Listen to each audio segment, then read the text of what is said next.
Hello and a warm welcome. You're watching India Tonight with me, Jude Sanath, and joining me in our Mumbai studio is my colleague Shibani Garad. A rather grim evening today, even as we make sense of Assam's worst floods in well over 6 years. In fact, the state has faced its worst floods in 6 decades, rather, not just years. 4.45 lakh people have been affected. 6 districts have been submerged. 68 people have lost their lives at last count. Assam, remember, is plagued by floods year after year. And yet, Shibani, quite strikingly, nothing really changes. Right, and we have seen this in the past when Assam has been stuck around this time of the year every year for the past so many years. In fact, Jude, Assam is only 2% of the GDP, but 21% of onshore crude reserves. 50% of India's tea sits in a state where 40% of land is flood prone. On this edition of India Tonight, we decode socio-economic impact of the Northeast floods. To discuss this, we are now joined in by Bhavreen Kandhari, and he's an environmentalist. We have Nirupama Soundararajan, she's an economist, and Ritupan Majumdar, SEBI RA independent. Thank you so much for joining us today on ET Now. Let's quickly go over to you, Rituparna ma'am. If you can help us understand the kind of impact of the flood on on the state of Assam, and we've seen it again and again over the past so many years. Nothing seems to change. Is it a permanent crisis, or something can be done to change the situation going forward? Ma'am Nirupama? Oh, sorry. Hi. Thank you. I hope you can hear me. So I Yes. think there are a couple of things that we should keep in mind. Recently last year, the Disaster Management Act was amended, and one of the significant amendments was to empower the state disaster management authorities to set up even more localized disaster management units in the, across centers. And somewhere the implementation, I think, is still falling short. And this seems to be happening repeatedly for various reasons. One, not because of lack of data. I think there is data available, but clearly we are not able to convert the kind of data that we have into proper mitigation measures, and in terms of post-disaster management, whether it's in terms of insurance, reinsurance, or in terms of building capacity. We seem to have not been able to deliver that. And I think it's time to think really out of the box, look at existing products that are available to us in the financial sector, especially in the insurance space, and to see how decentralization of disaster management should be coupled with also decentralization of finances to a certain extent, in order to make sure that states are better, not just states, but down to the local communities are better equipped to prepare for such kinds of disasters, which we know happen almost every year. Because the estimated loss over a period of 10 years, if you look at it on an average, is close to 2% of GDP for the whole of India. And of this, the better part, 2/3 of this is only because of floods. So when you gave us the data for Assam, you can see what kind of economic loss it actually generates for a state. And currently, all of this, the losses are again being funded not through proper products that can be availed, but through actually funding that comes from the government, which is important. But that should be your first reaction response for building and securing infrastructure, especially since you mentioned tea and crude and protecting even physical infrastructure. I think insurance products need to be examined more critically. Thank you for those insights, Nirupama. If I could get Bhavreen in on the chat. I just want to take off from where Nirupama left us, Bhavreen. The economic impact of these floods aside, let's talk about the humanitarian impact for a bit. 4.45 lakh people affected, 6 districts submerged, 68 people have lost their lives till date. I know for a fact that the Assam region is more or less flood prone, but surely 8 decades nearly of independence, something should have come about in terms of working around these challenges and really making lives better, even if it means technological interventions, environmental impact, interventions on the ecological side to actually make our land masses, even low-lying ones, much more flood-proof in a way. Where do you see potential to actually go about making things see a bit of a turnaround and actually helping lives, in as far as floods in the future are concerned, Bavreen? Yes, absolutely. I mean, you really put it all there, and the every major flood, that we are seeing. In fact, if you see from my very younger years, we've always seen these Assam floods come in. I have images of every year. Even the last year was so clear, and now it's repeating again and worse in a worse way. So it's something. It's so repetitive now, and you're clearly seeing those crops are destroyed, the livestock is lost, businesses are wiped out, schools are closed, the children suffer, the health system suffer. So these are repeating every year. Now, there's a very important aspect on everything when we speak, when we are even discussing air pollution or any of the problems that we're all facing in this, crazy world now, is that, the prevention, which is so important. Of course, like Nirupama ji, discussed everything, all the various measures that are being taken, and, also on the climate resilient infrastructure, whether you're protecting the wetlands, the river floodplains, were you doing that all year, or rather you were, bringing in projects which were also being criticized or critiqued or, spoken against by the, residents there, by the people who live there. So it is very important to analyze all that. A better watershed management. How is that being done all year round? What was done in this whole year to make that better? So of course, Nirupama ji said strong early warning systems, etc. So all that is fine, but extremely important is that we have to kind of introspect of the mistakes that are being done.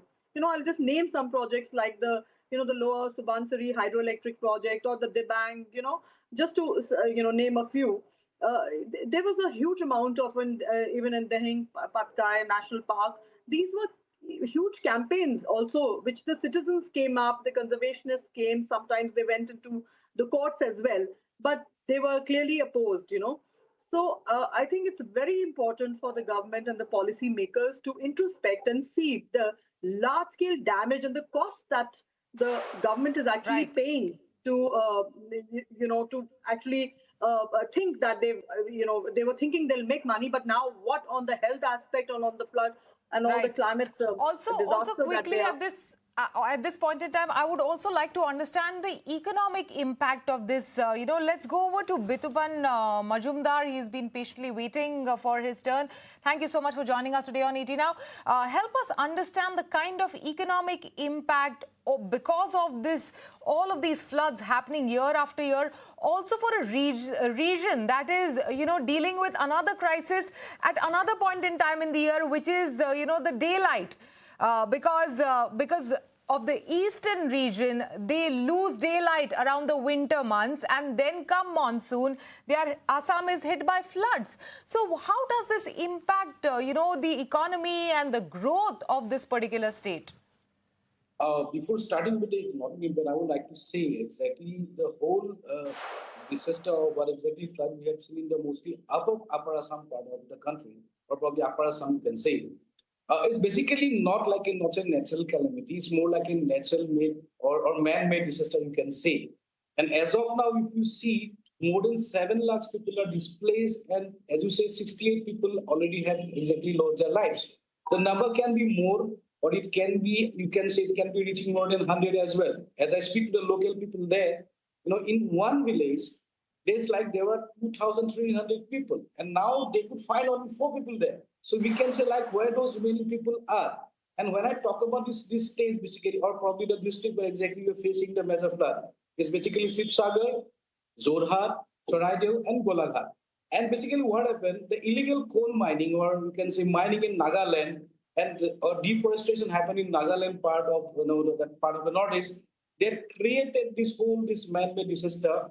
The river, Dikho River, the Disar River, and Jaji River overflown and created this havoc. Because see, last 60 years, we have never seen this kind of flood in this kind of district. In last 60, or we can say last 100 years, in fact, we can say there was no this kind of flood. People are rich there. This whole district contributes almost 1 lakh crore to the state GSDP. 1 lakh crore, and now the loss may be something around we can say 15,000 crore on the economy immediately. An economic impact something around 25,000 crore.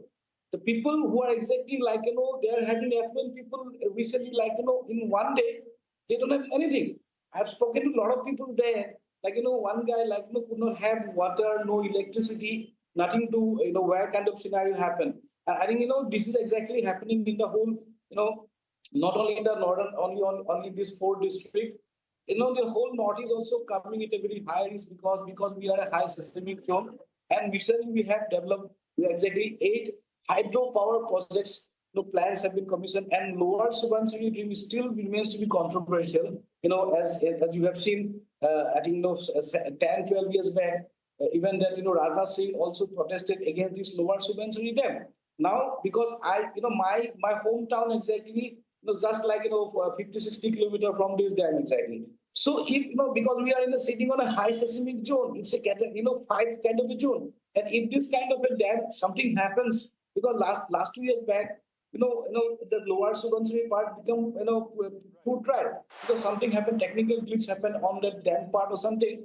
Right. That remaining lower part because empty, there was no water there in the Subansiri. So this kind of technical problem we're also facing, and this rampant coal mining is happening in Nagaland part. Some even saying this is also not only Nagaland, it's also happening other part of the Northeast. See, Right. this purely unplanned development that basically we are seeing, and that is the response. Right. That is exactly what we can say. We should take the responsibility. Right, This Bitupan. unplanned, No, development absolutely. And I hear you. The is- fact is that, a whole lot of unplanned, Yes. unregulated work, especially concerning geology, has no doubt affected the topography of Assam itself and many other states. And that's partly one of the reasons why such severity of floods have been witnessed in recent times. But Anupama, if I can get you back in on the discussion for a bit, I'm just curious, how much do recurring floods now actually go about shaving off Assam's growth prospects? And do you believe that we as a country have been underestimating the long-term impact this could possibly have on investment and employment? And is that perhaps going to be the most long-lasting effect of these floods?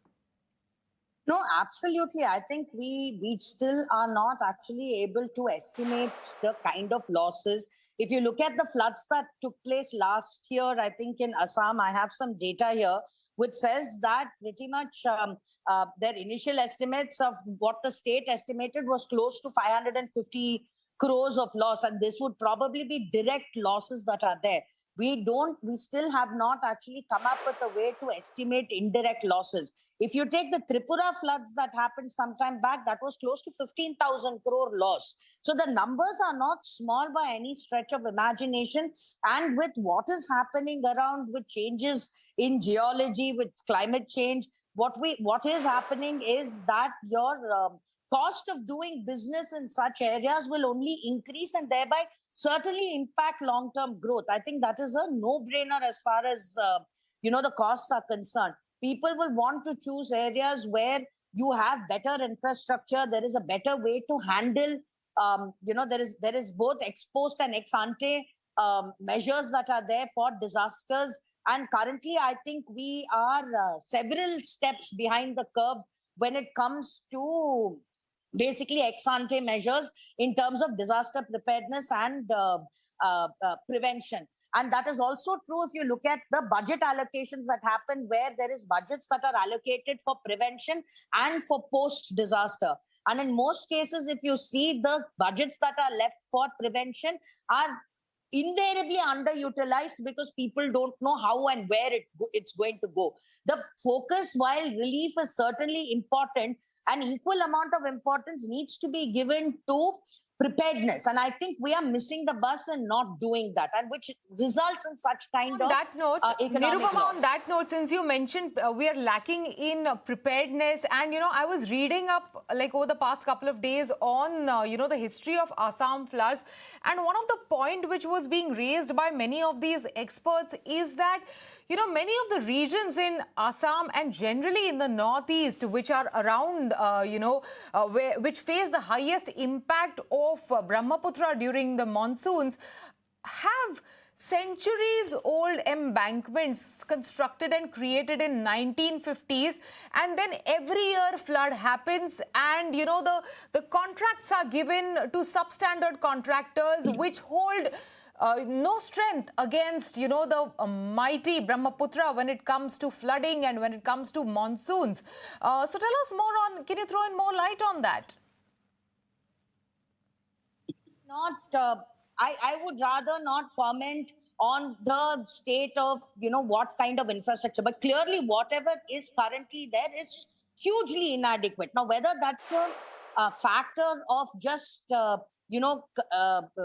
rent seeking and therefore poor quality that is being produced, or whether it's just a question of grossly underestimating the impact and the evolution of natural disasters that are taking place. Now, either way, the fact of the matter is that the impact as far as human lives, wildlife as well, and in terms of businesses is humongous. Now, just on the same note, because this is not something one cannot do. If you look at Odisha has actually done fairly well in this aspect. The last time that they had a cyclone, because the state disaster management systems were so strong, they managed to escape without a loss of a single human life. Now, that's clearly a model that's working and something worth emulating, where they managed to spend a good amount in preparedness. I think that's the key. Preparedness means making sure you're building good infrastructure as well. You bring that up because I have to ask Bavreen next. Let's move to solutions, Bavreen. We've spoken so much about the impact the flood has caused, causative agents for the impact itself. But if you could recommend just 3 policy changes that could meaningfully reduce flood risk and the risk to humanity in the region over the next decade, what should they be? 3 policy changes. So in the larger set of some, recommendation is, of course, it's extremely important. What I said before is that for the policymakers, decision makers to make the right decisions. You cannot be, destroying, the very sensitive ecological balance there and then expecting things not to happen. So it's not about one floods. I think they are actually, fighting this repeated various, disasters, non-stop every year. So climate resilient infrastructure, after that, that's very important. And like I said, protecting, their river floodplains, the wetlands, and, bringing in, at some point somebody said technology or even, I think everything here is about, mostly it's about leave it alone, leave the forests alone, leave the wetlands alone, and everything comes back to its natural sense rather than interfering with the nature and then, facing these disasters non-stop. Then there's, of course, many steps of basin level planning across the straits, and there's, the climate resilient agriculture, all that. But these are mostly, like I said, the post, of course, once the disaster happens, then you kind of. So I think the preventive measures are the most important here, which is, like I'm going to repeat again, that it doesn't are need most important. it needs long-term help us. resilience. Yeah, from an economic point of view, what kind of, probably funding can center provide for already, damaged parts of Assam? Is there anything that the central government can do to ensure? Because practically over the past couple of years, we have seen that every 12 months, Assam is rebuilding itself again and again. See exactly what I personally estimate probably the direct impact will be something around 15,000 crore plus, not less than that. So when you have FENI, then it's NDRF, we got around 3,500 crore for Odisha. 2018, we got around 3,800, 500 crore for Kerala as well. So Assam immediately required a central funding, because now if you see the state financial condition as of now directly, if I say Assam state budget is like something around 1.5 lakhs crore this year. And out of that, 8,000 crore goes basically for repayment of the debt. And we are left with some 1,38,000 to 40,000 crore. Out of that, like only 14,000 crore left for development kind of a thing. Because Around 75,000 crore when basically for paying salaries, pension, or interest payment, we can say. So we are left some 14,000 crore and add up 30,000 crore, we have 44,000 crore. If we don't take that state, then we basically difficult to run this state. Last year, Assam has taken 56,000 crore debt. So now if I say directly, we require central assistance, and we have been, everyone from the Assam saying this flood of Assam should be considered as a national calamity. And a lot of focus should be there from the center. Now, if you see in Assam, there's been a lot of budget cut in all the departments, from agriculture to urban development. Most of the side there's a huge drop, 20%, somewhere 15% kind of a drop we have seen in financial terms. So right, as of now, immediately we exactly require central assistance, right, because now whatever losses we have seen in this 4 districts, they are exactly 4 districts. Right.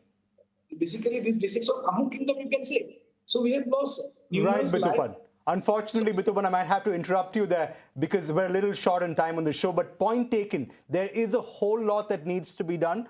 Assam cannot be rebuilt year after year, flood after flood. There needs to be somewhat a more permanent approach towards preventing the floods and resorting to measures that can improve the standard of living and really the humanity and the impact of it, especially in the light of constant natural calamities much like this. But ladies, Bitupan, thank you so much for joining us and breaking down some of these insights on the bulletin today. An absolute pleasure speaking to all of you. Let's hope Assam gets back on its feet real soon. Thank you.